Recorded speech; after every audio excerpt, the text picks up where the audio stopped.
Welcome to Loving Life's Journey with your host, Linda Wilson.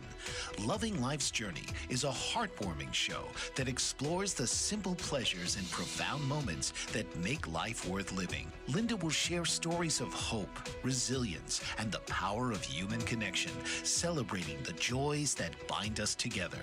Loving Life's Journey is your invitation to revel in the beauty of everyday miracles and the love that surrounds us all. So now, please welcome the host of Loving Life's Journey, Linda Wilson.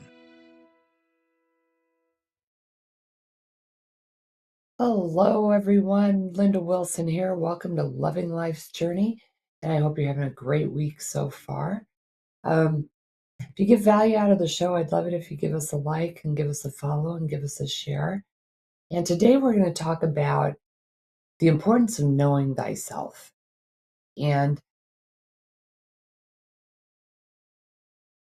when you think about it, I mean, it's been in the news all over for the last week or so, and that's the Phillies woman that stole the ball from the young boy. And when you look at that, that's her emotions getting the best of her.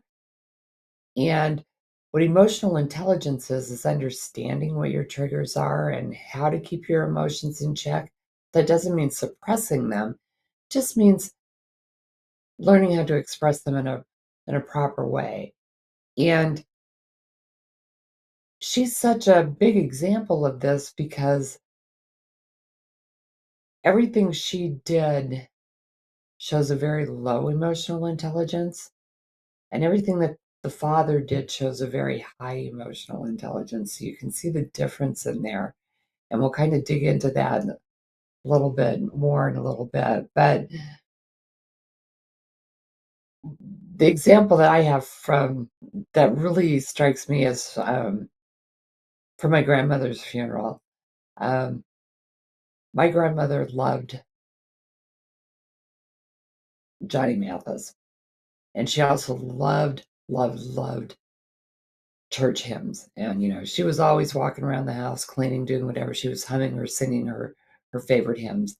And the priest that she had when she passed, Father Rick, was so funny because he liked to sing and he thought he was Johnny Mathis, and he was not. But anyway, she just loved to hear him singing the hymns at church. And so when grandma got sick and she got cancer, they moved her from her small town to my parents' house, about 3 hours away. And so she didn't get to go to church every day like she always did.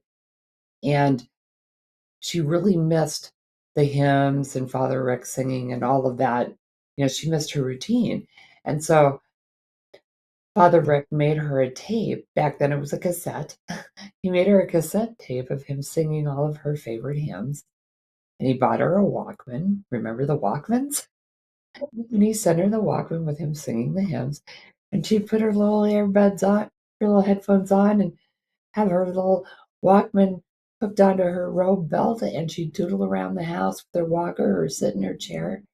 And she had this most beatific smile on her face because she was listening to her dear friend singing her favorite songs.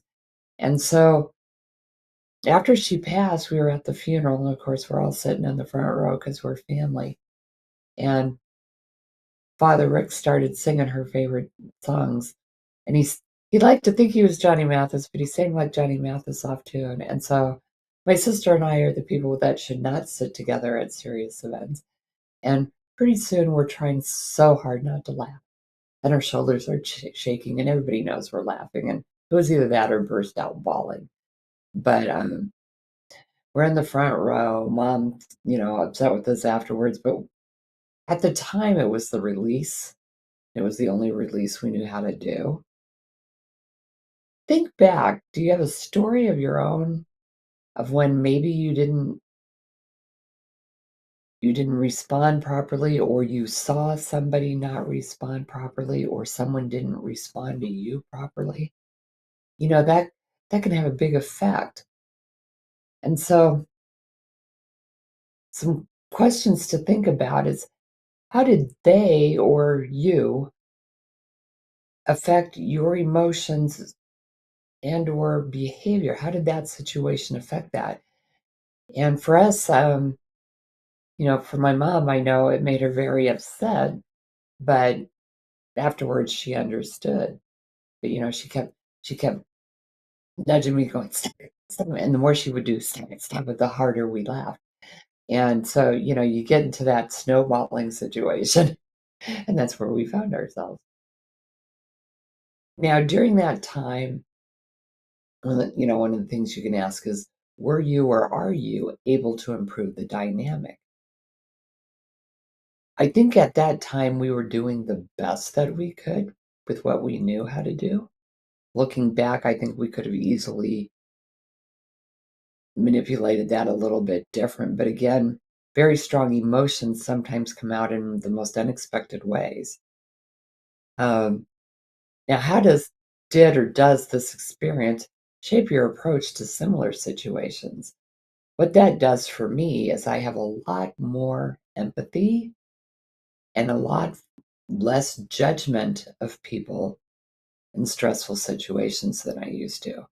And it's because I know most of the time those gut reactions in those strong emotional situations are going to take over, and people aren't being that way intentionally, at least not at first. We have the ability to change direction once that gut reaction or that knee jerk reaction sets in, but we react, and you just have to kind of learn to mitigate the reaction. What I do differently today is I don't know if I wouldn't have been able to not sit next to my sister. They had us sitting in birth order, so we wouldn't have been able to avoid that. But you know, today I'm older, I'm wiser, and I have learned to mitigate my emotions of loss much better than I did at that time. My grandmother, well, I was probably in my late 20s, early 30s when she passed, and it was devastating. And it was either that or I was just gonna be a blubber of goo on the pew, so we didn't want to do that. Um, but when you look at those kind of experiences, what strikes you? Like when you look at the this baseball person, that doesn't count as a knee-jerk gut reaction because she actually came from another part of the stands to confront this father and demand the ball. Now, was her behavior appropriate? No. Was his behavior appropriate? Very much so.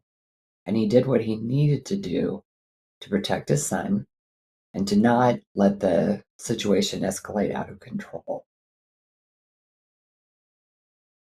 So I'd love to use movies as examples. So let's look at the movie Liar Liar.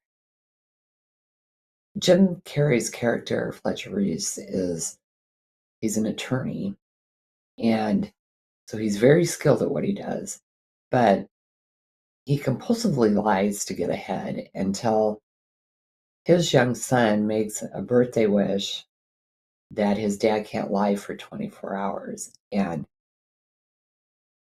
as Fletcher is forced to tell the truth, the film becomes a comedic yet powerful exploration of emotional intelligence. Now, if you've never seen the movie, oh my gosh, it's hysterical. Um, by being stripped of deception, Fletcher begins to see how his feelings, motivations, and the emotional impact his action has on others, especially on his son. And he transitions from manipulative and self centered to more self aware, empathetic, and responsible. And I remember watching the movie, and at the time, I don't think because it is so much physical comedy you have to kind of look a little bit deeper for the underlying message. But in the laughter, I think a lot of us, I know I saw a lot of myself and the things that I would do and how I would react to things. And one of my favorite scenes is when he is taking a blue pen or a red pen and trying to write the word blue and trying to say out loud that the ink is blue, and it wouldn't let him. He just couldn't. And I mean, he's writing on his face, he's writing on the walls, he's writing on the mirrors, he's writing everywhere. And just this horrible struggle. And then he goes into the courtroom and he is representing a case, and he knows he can't lie in the courtroom. So he is trying, he's in the restroom before the case, and he is beating himself up, like slamming his head in the toilet against the wall, trying to knock himself out so he doesn't have to go into court and tell the truth.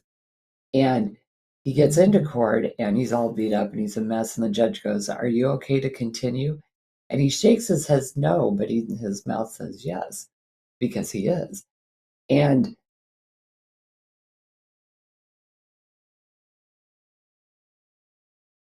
the movie really shows you the core components of what emotional intelligence is. There's self awareness, and he becomes acutely aware of his behavior and its consequences. He starts to see it when he can no longer do it and not get caught. Self-regulation is, without the ability to lie, he's being forced to pause and navigate situations honestly instead of just lying his way through it. Empathy is one of the core components, and he begins to recognize how his actions hurt the people he loves, especially his son. He was going to miss his birthday. He was going to miss a lot of things and kept telling him, "I'll be there, I'll be there." And he was never there. For social skills, he learns to build trust through authenticity rather than manipulation. And for motivation, his goals shift from personal success to becoming a better father and a person. Now, look at these areas: self-awareness, self-regulation, empathy, social skills, and motivation, and how you react to different things and how those different areas show up. Um, Now, ultimately, the movie uses humor and to show that personal and relational success comes not from deception, but from emotional honesty and integrity, especially in our world right now. I think it's really important that we lean into emotional honesty and integrity and stay away from the manipulation. So let's define emotional intelligence. It's the practice of recognizing and understanding our emotions, the emotions of others, and using that awareness to effectively manage our behavior and relationships. So let's go back to our baseball person. Now, she obviously has very low EQ, and the boy's father obviously has very high EQ. Now, in the interviews after the game, Mr. Feltwell chose to, he was talking, he said he chose to diffuse the situation before it could escalate. And he said, and I'll quote, he said, "I had a fork in the road, either do something I was probably going to regret or be dad and show my son how to de escalate the situation." So that's where I went. And that's what the goal of EQ is: to use our emotions to act appropriately in the face of our daily challenges. So we can ask ourselves, are my emotions working for me or against me? And when you look at this particular situation, her emotions were definitely working against her, and his emotions actually worked very well for him and for his son. He chose to keep a situation from getting completely out of control. And he also chose to protect his son because she was very, very much in their face. Now, he was 9 years old. It's hard to say what effect that's going to have on him to go to another ball game for a while, or to be worried about, I don't know, maybe seeing someone in a Phillies jersey might trigger him. Hopefully, his dad and his family can help him get through that. That's not how normal people act, and they're not going to see that all the time. And when we experience, here's what happens: we experience emotions before having a single rational thought. So it's called amygdala hijack. And it means the frontal cortex gets deactivated. And it serves a purpose. It's most helpful in life and death situations. I mean, served our ancestors well, gave us, fight or flight, got us out of those dangerous situations. And the primitive part of that brain for us is still active, even though we don't really find ourselves in those kind of situations that much anymore. So now our amygdala is responding to psychological threats like arguments, strife, work, and traffic. And you see that everywhere. Road rage. Remember COVID and, in the grocery store, people fighting over toilet paper and bottled water. When we don't have those immediate life-threatening things happening to us, our brain is taking on other things that pick up that emotion. And it's not always appropriate. Now, with this woman in the stands, her immediate emotion was, I want that ball. By the time she got from her seat to where that gentleman and his family were sitting, she should have had enough time and enough foresight to mitigate that feeling. But she didn't. So luckily, he was the one that took control of the situation by de-escalating it and just giving her the ball because, it's a baseball. It's not life and death. It's not the end of the world. And it seems like this was not unusual behavior for her. She's been known before to be in public venues and make these kind of acts. It's really important that we are aware of ourselves, what we're feeling, how we're reacting, so that we can make those adjustments. Now, John Maxwell talks about the law of awareness, and it's the concept that to grow yourself, you have to know yourself. And he defines self awareness as an understanding of your values, passions, and capabilities. Personal and professional growth require self awareness to understand your strengths, your weaknesses, your passions, and your values, allowing for informed decisions and the setting of realistic achievable goals. But by gaining a deeper understanding of who you are, you can identify areas for improvement, overcome limiting beliefs, and align your actions with true purpose. Now, where do you see that you can use that even in your day to day? Now, I know for me, I'm never going to stop growing. I'm never gonna stop trying to improve myself, because even though I'm going to be 64, my life's not done. My interactions with others aren't done, and there's always room for growth, because if we're not growing, we're dying. And so, where are areas in your life where you might want to continue to grow?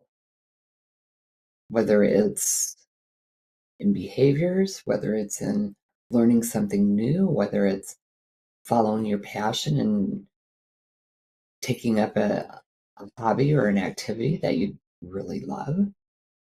And one of the things I really love is being able to meet with you guys every Wednesday and say hello and share what's on my mind and hope that it touches someone that needs to hear it. And today, that's what was on my mind. So I appreciate all of you very much. And I hope to see you next week. Have a great one. And we'll talk to you soon. This has been Loving Life's Journey with your host, Linda Wilson. From the laughter of children to the wisdom of elders, from the thrill of new adventures to the comfort of cherished traditions, Loving Life's Journey is your invitation to revel in the beauty of everyday miracles and the love that surrounds us all. So tune in, be inspired, and remember to cherish every step of this incredible journey called life. Here on Loving Life's Journey,